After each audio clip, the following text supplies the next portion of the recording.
the flagship product from Mahindra Stable. It's not only a vehicle, it's a beast. It's about where you want to explore the impossible, to the jungles, to the steep gradients of the mountains, to the riverbeds, to the sands, and wherever it is. When we conceptualized, we were having a conference somewhere in the beaches of Goa, where a lot of our old cars are also in operation. When we met a few customers over there, they had an ambition that while we are driving on these beaches, why don't we enjoy the similar drives on the roads? So that was the first thought which came in our mind, that customer is now looking for enhancement of this product, not only on the beaches but also on the weekdays and also on the city roads. The challenge was how to bring this off-road to on-road also.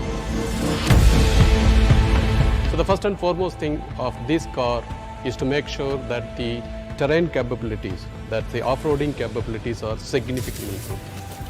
And the second thing is, if this car has to succeed, then we need to have on-road performance. The one thing that comes in the way for the on-road performance is the need in the off-road for the very high ground clearance, bigger tires, and the water fording depth of 650 millimeters, which is very similar to half of my height. So what we did is we have to reconstruct the suspension system completely.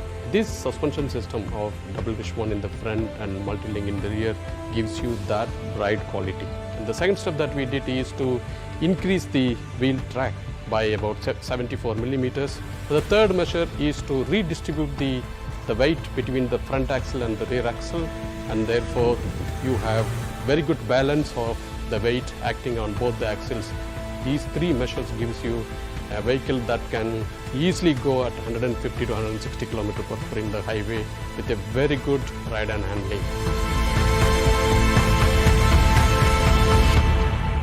On the safety front, it comes with a host of features inside, like the ESP, the ABS, airbags, both for driver as well as passenger. In addition, we have also given the ISO fixed seat. We have options on the rear seats, can have a front-facing seat or can have a side-facing seat, depends upon requirements. We have a 7-inch touchscreen infotainment system, which keeps you connected with the latest trends in the world.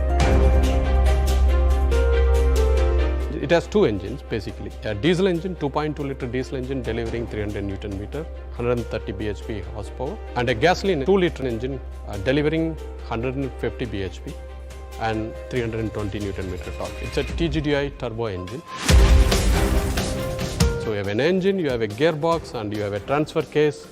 And the transfer case not only distributes the torque between rear and front by 50%, it also multiplies by 2.5 times. And matched with a brilliant 6-speed manual transmission and a 6-speed IC automatic transmission, it delivers the best performance in this category. We introduced electronic braking lock differential. As soon as one of the wheel that comes to the air starts relatively increasing the speed more than 60 RPM, it just bites the brake and holds the wheel, and the torque goes to the wheel that is with the ground and moves you beautifully.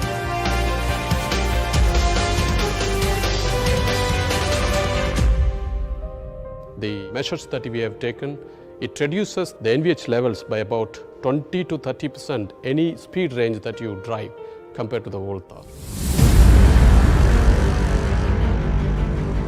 The frame is very stiff wherever it is required, so we have improved the torsional rigidity by 104%, and the bending stiffness is improved by 108%. We also need to bring in a lot of multiple options in the car, hot top, convertible top, along with the soft top that we had in the Thar. It's not the old Thar which was for the weekend journey or for something where you enjoy a part of your life. In this new Thar, you can go to offices during the weekdays and you can go to off-road during the weekend. It's a quantum leap to a next generation. I wouldn't say next generation, it's the next benchmark that anybody in India would like to have it.